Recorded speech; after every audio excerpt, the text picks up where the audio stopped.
नमस्ते बच्चों, मैं doctor Amarpal Singh basic school Baroda से 10वीं कक्षा के इस क्लास में उपस्थित सभी छात्र छात्राओं का हार्दिक स्वागत करता हूं। आज हम कक्षा 10 की पहली कविता प्रभु जी तुम चंदन हम पानी का अध्ययन करेंगे, जिसके कवि हैं संत रैदास। हिंदी साहित्य को मुख्य रूप से 4 कालों में विभाजित किया गया है: आदिकाल, भक्ति काल, रीत काल और आधुनिक काल। इनमें से भक्ति काल को हिंदी साहित्य का स्वर्णयुग कहते हैं। भक्ति काल में मुख्य रूप से 2 शाखाएं थी: निर्गुण शाखा, सगुण शाखा। निर्गुण अर्थात ऐसे लोग जो लोग ईश्वर के रंग रूप में विश्वास नहीं करते थे, अर्थात मूर्ति पूजा का विरोध करते थे। सगुण धारा अर्थात ऐसे लोग जो भगवान के रंग रूप पर विश्वास करते थे, अर्थात मूर्ति पूजा पर विश्वास करते थे। निर्गुण धारा की 2 शाखाएं थी: ज्ञान मार्गी और प्रेम मार्गी। ज्ञान मार्गी शाखा के प्रमुख कवि थे कबीर, नानक और रैदास, और प्रेम मार्गी के शाखा के प्रमुख कवि थे मलिक मोहम्मद जायसी, जिनकी प्रमुख रचना है पद्मावत। ठीक उसी प्रकार से सगुण भक्ति की भी 2 शाखाएं थी: राम भक्ति और कृष्ण भक्ति। राम भक्ति के प्रमुख कवि थे गोस्वामी तुलसीदास, जिनकी प्रमुख रचना है रामचरितमानस, और कृष्ण भक्ति के प्रमुख कवि हैं तुलसीदास, मीराबाई और रसखान। संत रैदास का जन्म काशी में हुआ था। मूल रूप से वे चमड़े का व्यापार करते थे। प्राचीन काल में जब गांव में जानवर मर जाते थे तो उनको गांव से दूर जाकर फेंक देते थे, और उन जानवरों के चमड़े निकालकर उससे जो वस्तुएं बनाई जाती थी और उससे जो पैसे मिलते थे, उसी से उनका गुजर बसर होता था। उनके पिता का नाम रघु और माता का नाम घुरमुनिया था। जूता बनाना इनका पैतृक व्यवसाय था। रामानंद के शिष्य थे। संत कवि रैदास कबीर के समकालीन महान संत थे। रैदास को रविदास के नाम से भी जाना जाता था। वे पढ़े लिखे नहीं थे, मगर उनकी साधना उच्च से उच्च प्रकार की थी। उनके पदों में अनन्य भक्ति भाव की भावना अटूट थी। आज हम उनकी कविता प्रभु जी तुम चंदन हम पानी का अध्ययन करेंगे। प्रभु जी तुम चंदन हम पानी, जाकी अंग अंग बास समानी।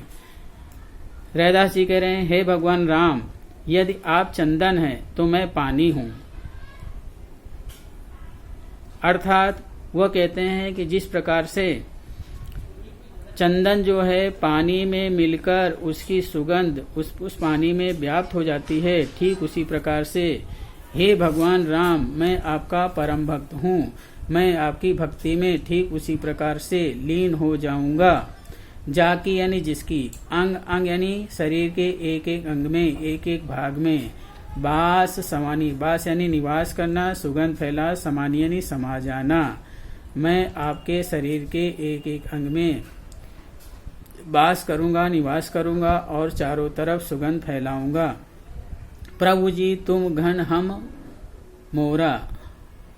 आगे संत रैदास जी कह रहे हैं, हे भगवान राम, यदि आप घन यानी बादल हैं तो मैं मोर पक्षी हूँ। जिस प्रकार से जब आकाश में काले काले बादल छा जाते हैं तो उन काले काले बादलों को छाए हुए देखकर मोर जो है बरसने के लिए, उनका स्वागत करने के लिए पंख फैलाकर चारों तरफ नाचने लगता है, और उस मोर को नाचते हुए देखकर बादल घनघोर बरसने लगते हैं।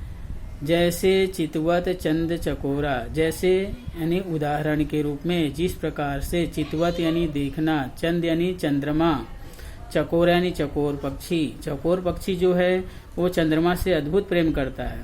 तालाब के किनारे ही रहता है, तालाब में भी पानी है लेकिन उसे प्यास लगी रहती है, लेकिन वो तालाब के पानी को नहीं पीता है। जब आकाश में से पानी बरसते हैं तो उसी पानी की बूंद से वो अपनी प्यास को बुझाता है। ठीक उसी प्रकार से भगवान राम के दर्शन के बाद ही संत रैदास कह रहे हैं कि मैं पानी पीऊंगा, अपनी प्यास बुझाऊंगा। जब तक मुझे भगवान राम के दर्शन नहीं हो जाते हैं तब तक मैं अपनी प्यास नहीं बुझाऊंगा। प्रभु जी तुम दीपक हम बाती। आगे कवि कह रहे हैं कि हे प्रभु, आप अगर दीपक हैं, जो दीपक जो है वो जलकर चारों तरफ रोशनी फैलाता है, तो मैं उस दीपक की ज्योति हूँ। दीपक और ज्योति का घनिष्ठ संबंध है, दोनों एक दूसरे के साथ जुड़े हुए हैं। ठीक आगे कवि लिखते हैं, जा की ज्योति बरे दिन राती। जा की यानी जिसकी, ज्योति यानी ज्योति, बरे यानी बनना, दिन रात। उस दीपक की ज्योति जो है दिन रात जलते रहती है और जलकर अपनी प्रकाश चारों तरफ फैलाती है और पूरे विश्व के लोगों को अपने प्रकाश के माध्यम से अंधकार दूर करके रोशनी उजाला देती है। प्रभु जी तुम मोती हम धागा। आगे कभी कह रहे हैं कि यदि आप मोती हैं तो मैं उस मोती का धागा हूँ, क्योंकि उस मोती को धागे में पिरोने के बाद ही वह माला बनती है, और जब मोती माला बन जाती है तो उसकी कीमत बढ़ जाती है। जैसे ही सोना ही मिले सुहागा। जिस प्रकार से सोना जो है, सोनार को मिल जाने के बाद उसके सुहाग यानी उसकी कीमत बढ़ जाती है, क्योंकि सोनार को ही उस सोने की कीमत पता है, उसे ही मालूम है कि यह सोना किस भाव का है, कितने कैरेट का है। प्रभु जी तुम स्वामी हम दासा। आगे कभी कह रहे हैं कि आप, यदि आप अगर स्वामी हैं, मालिक हैं, तो मैं आपका दास हूँ। इस प्रकार से संत रैदास कवि भगवान राम की भक्ति करते हैं।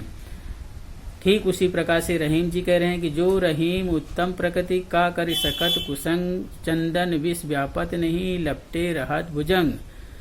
अर्थात जो व्यक्ति उत्तम व्यक्ति का साथ करता है उसके ऊपर बुरे व्यक्ति का कोई प्रभाव नहीं पड़ता है। जिस प्रकार से चंदन के पेड़ पर सर्प लिपटे रहते हैं, लेकिन सर्प लिपटे रहने के बावजूद भी चंदन अपनी शीतलता का त्याग नहीं करता है। न ही वह अपनी शीतलता का त्याग करता है, न ही वह सांप के जहर को अपने अंदर समाहित करता है। ठीक उसी प्रकार से संत रैदास जी कह रहे हैं कि हे भगवान राम, यदि आप चंदन हो तो मैं पानी हूँ। आगे कभी कह रहे हैं कि संगति का हमारे जीवन में विशेष प्रभाव पड़ता है। ठीक है, जिस प्रकार से संगत से गुण होत है, संगत से गुण जाए। चंदन ने पानी का साथ कर लिया, तो वही पानी का साथ करने के कारण ही वह पानी में बन गई, और पानी ने चंदन का साथ किया तो वही चंदन की जो सुगंध है उस पानी में आ गई, और उसी चंदन का हम क्या करते हैं, तिलक लगाते हैं, तो चारों ओर क्या होता है, उसकी सुगंध फैलती है। ठीक उसी प्रकार से प्रभु जी राम के प्रति संत रैदास अपनी परम भक्ति भाव का वर्णन करते हैं।